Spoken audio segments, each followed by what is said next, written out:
Gemini has been the top model when it comes to design, despite not being on par in other areas, especially with its design tool Stitch, which we've used multiple times in our workflows. This got even better when Stitch released its 2.0 update with multiple new features, pulling it even further ahead. But Anthropic also stepped up and entered the design space with the release of Opus 4.7 and Claude Design, which made such an impact that people started calling it the end of Figma. But the real question is, which one is actually better? So in order to settle this, we're putting them to the test across multiple categories. And by the end, you'll know which one earns the spot in your workflow.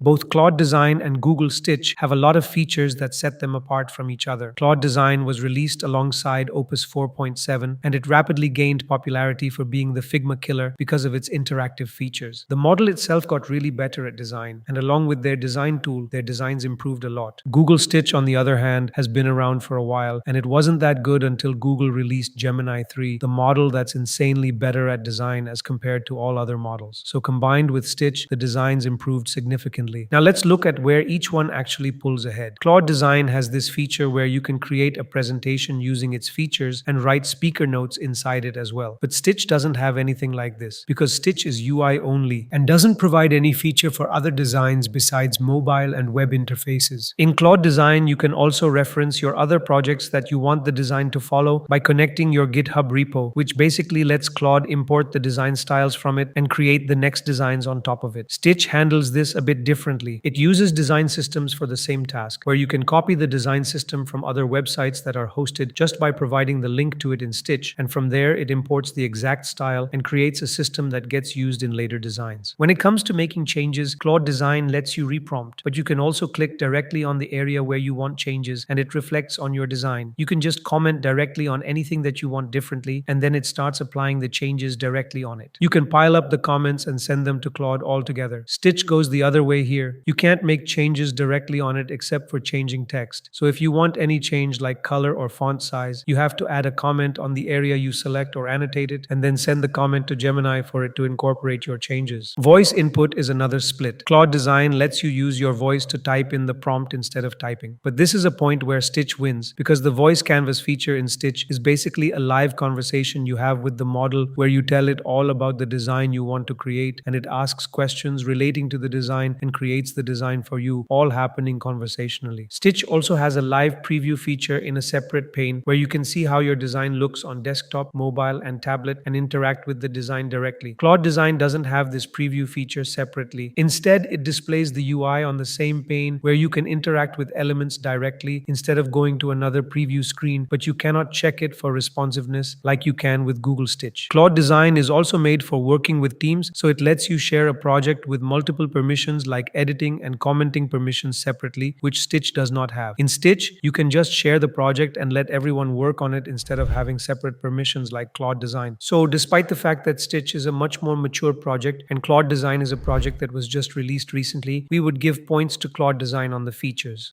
Claude Design is a newer product that is only available in Claude's Pro, Max, Team, and Enterprise plans. Stitch, on the other hand, is available for free regardless of the plan, and it just uses a credit system for keeping track of usage. So in terms of how usable they are, Stitch offers way more credits. It allows 400 daily design credits and 15 daily redesign credits, so you get a lot of credits for use even in one day, and the monthly credits are even more. Normally, one simple design costs 3 credits and can vary with complexity as well as the number of generations, so you'll be able to get a lot of designs out of it. Claude Design has separate limits that span a week. This limit doesn't contribute to your other Claude code limits, so you can freely use other Claude features even if the design limits end. But as we talked about in the previous video, this limit is practically unusable because it doesn't let you experiment freely and will run out before you can use it for any substantial building. And this is even worse if you are on the Pro plan, because that just lets you experiment with a few designs before it runs out. So if you actually want to get something out of Claude Design, you would need to switch to their Max plans. So comparing the costs of them both, Stitch is a clear winner by a far margin because at least it lets you experiment with designs, which Claude Design doesn't.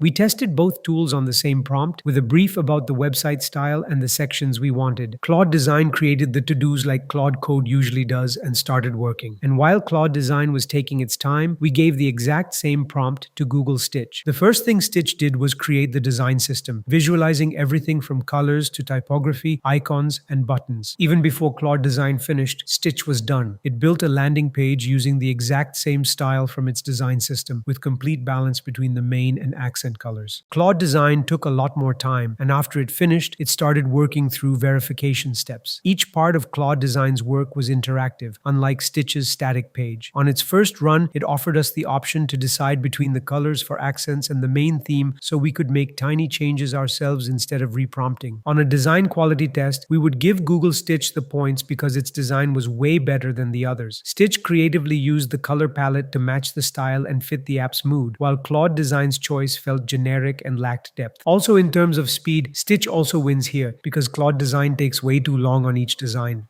Whenever Claude Design needs to add images, it creates SVGs and integrates them into the design. Unless you provide assets of your own, it relies on SVG generation entirely. Google, on the other hand, has Nano Banana, its own image generation model. So Stitch integrates it directly into the product, and even if you don't tell it explicitly, it uses image generation for all the sections in the design, and the results get much better. No matter how high quality SVGs can get, they can't compete with an image model. So in this situation, Google Stitch is a clear winner.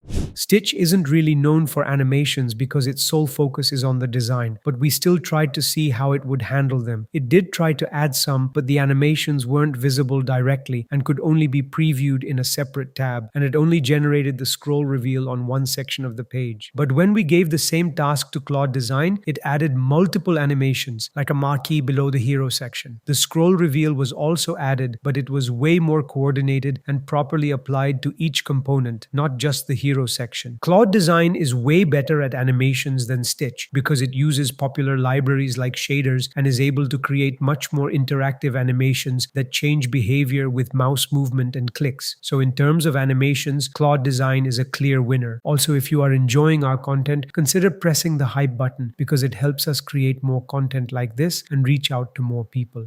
To test how well each one understood the app and handled changes, we asked them to create sign-up and login pages on top of the existing app. Stitch completed the design first, used the same design system for each page, and implemented the same header and footer on each one. We could view how they flowed with the prototype feature and see how each button connected to the other. Claude Design's implementation fit the app's idea more, and it understood what was needed better. It creatively built the login page, and on the sign-up page, it even went a step ahead and implemented multiple styles of accounts. We also wanted to see how well each one incorporated changes. In Claude Design, we just added comments and sent them together, and it started implementing them. On Stitch, we had to annotate the areas where we wanted changes, but the change wasn't exactly what we wanted. It just added a footer in the wrong place right after the quotes, which was weird. Overall, iterating with Stitch isn't friendly because for each change requested, it creates a new screen, and at one point, the screens become too cluttered. Claude Design is a much better experience because changes reflect directly on the design, and since it understands the app, it properly implements them without straying from the style. So in terms of iterating on the design, Claude Design is clearly the better way. Each tool has its own design system. For Claude Design, a design system identifies your brand because this tool is meant for teams working on brand kits. You can add a description of it along with fonts, logos, assets, and everything else, and it creates a complete system that represents your brand style. For Stitch, the design system is a file that doesn't identify a brand, but instead represents a particular design. This file isn't limited to Stitch. You can export it and use it in any agent, and it will be understood and implemented directly. As we mentioned previously, you can import design systems from other websites or create your own. Stitch has open sourced the design.md file, which contains npm commands for installation and proper formatting. Each design system serves a different purpose, but we prefer Google's because it allows cross-platform switching easily and doesn't lock you into Stitch.